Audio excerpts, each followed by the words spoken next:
takjub lagi melihat sawah-sawah gitu, langsung melihat pohon-pohon. Kalau istilah kekiniannya ini, kita ini ngaji di outdoor ya, pesta partinya outdoor.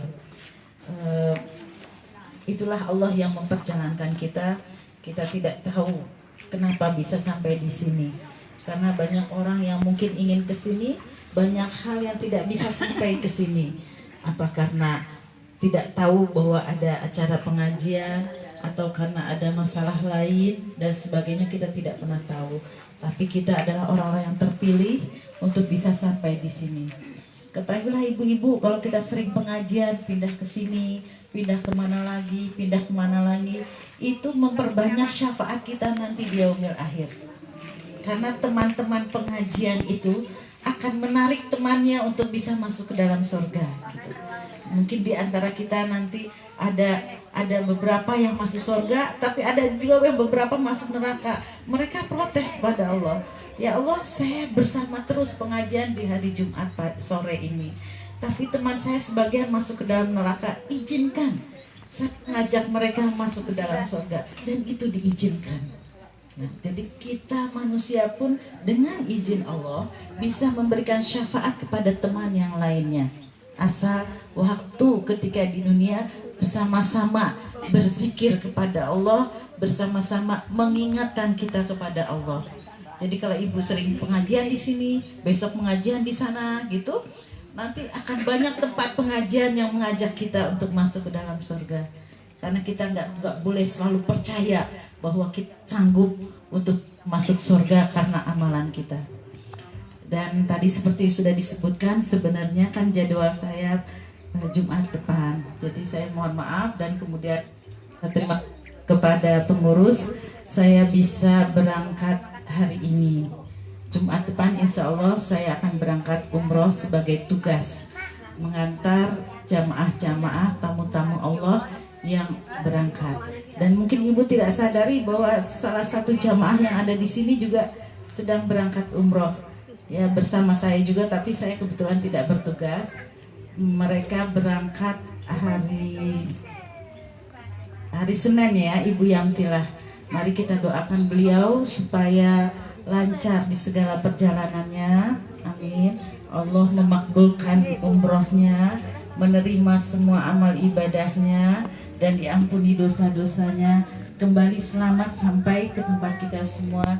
Dan semua yang mengaminkan juga bisa berangkat umroh ya, tidak hanya sekali, insya Allah berkali-kali atas izin Allah Subhanahu wa Ta'ala. Sekali lagi hanya atas izin Allah Subhanahu wa Ta'ala. Dan tema yang diberikan kepada saya pada sore hari ini adalah mengandalkan pertolongan Allah ya. Kalau saya ngisi itu nggak banyak catatannya, tapi lebih enak didengar, diresapi, dan kemudian nanti insya Allah akan menjadi kehidupan kita, jadi sebagai jalan hidup kita sehari-hari. Mengandalkan pertolongan Allah. Saya akan buka dengan sebuah cerita yang semua ibu-ibu sudah tahu.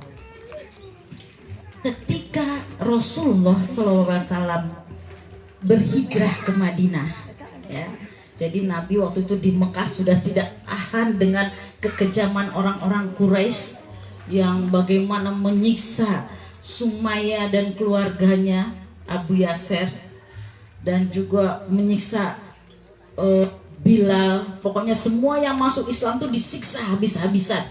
Saya jadi teringat saat ini pun ada saudara kita yang disiksa ketika beriman kepada Allah, yaitu di Uighur, di Kashmir, di Palestina, di bumi mana-mana, banyak sekali.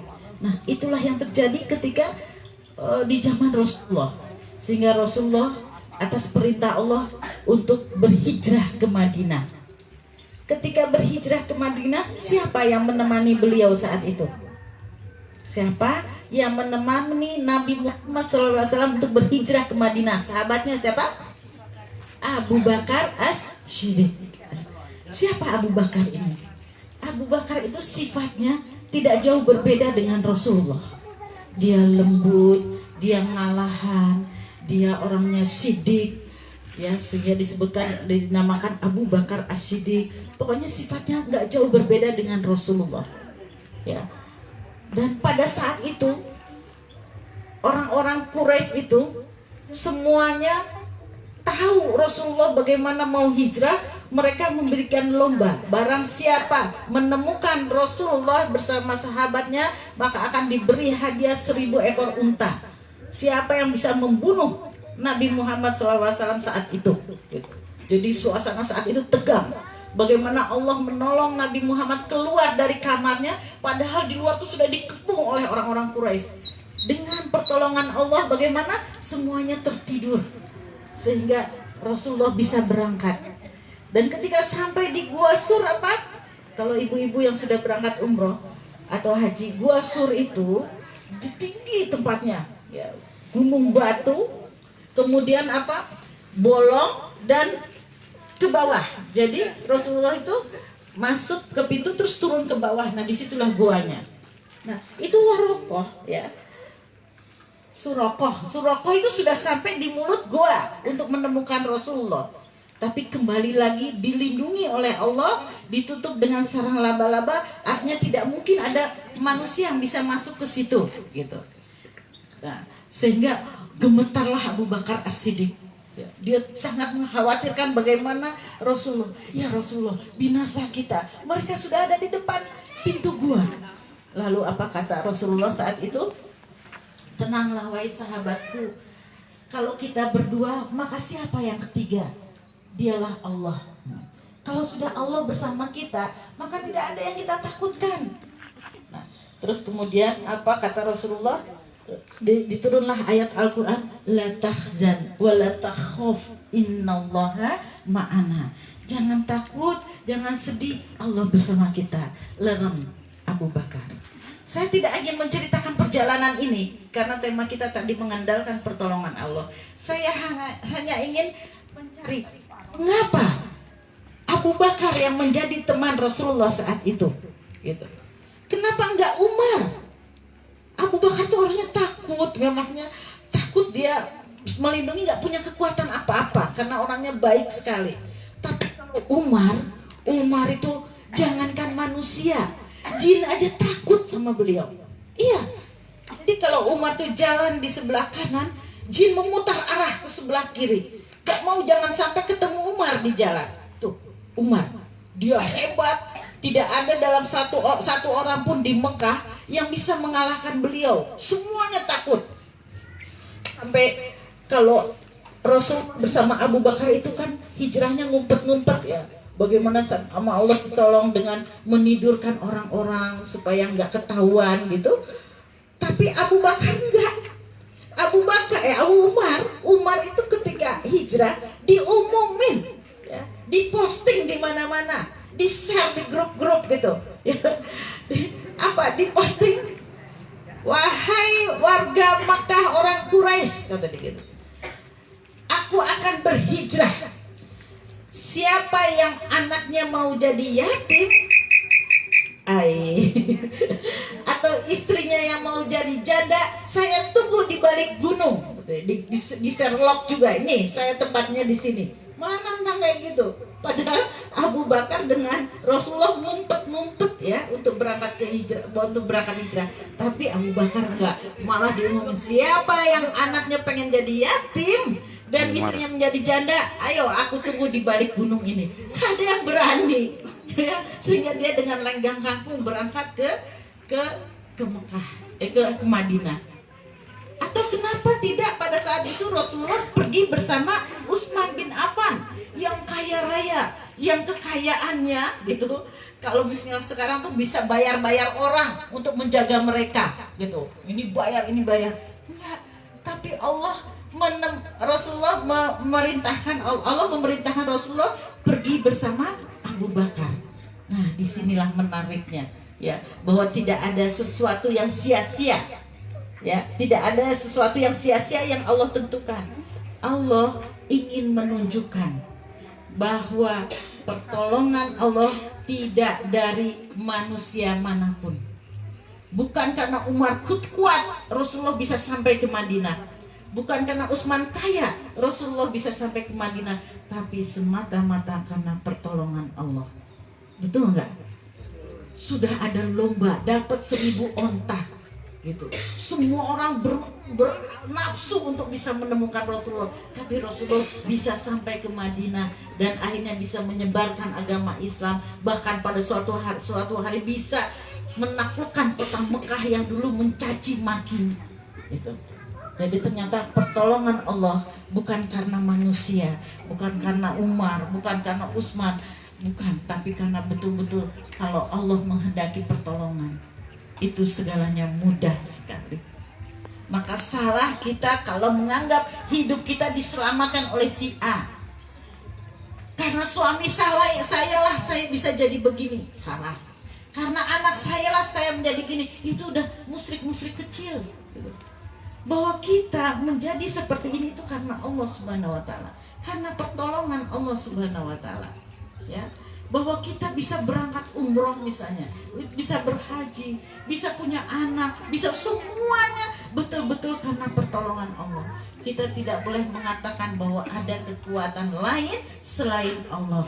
Maka ucapannya aja adalah la haula wala quwata illa billah. Tidak ada sesuatu kekuatan pun kecuali kekuatannya Allah. Kalau kita menyandarkan kehidupan kita, saya kalau nggak kerja dengan si A, makan apa saya? Ada nggak yang gitu? kalau kita nggak diajak sama si A, mana bisa saya seperti ini? Itu udah musik kecil. Itu semua karena pertolongan Allah.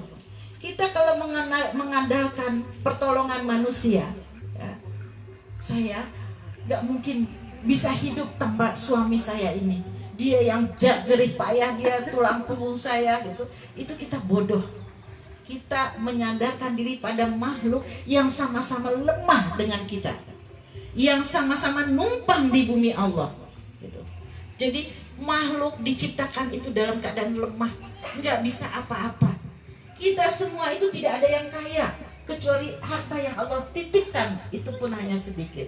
Kita tidak ada yang kuat, kecuali kekuatan yang Allah titipkan, itu pun hanya sedikit. Siapa yang mau bilang kita adalah kuat? Kita super body, kita semua, kita adalah orang yang sangat hebat gitu. Kalau tidak begini tidak mungkin terjadi negeri ini gitu.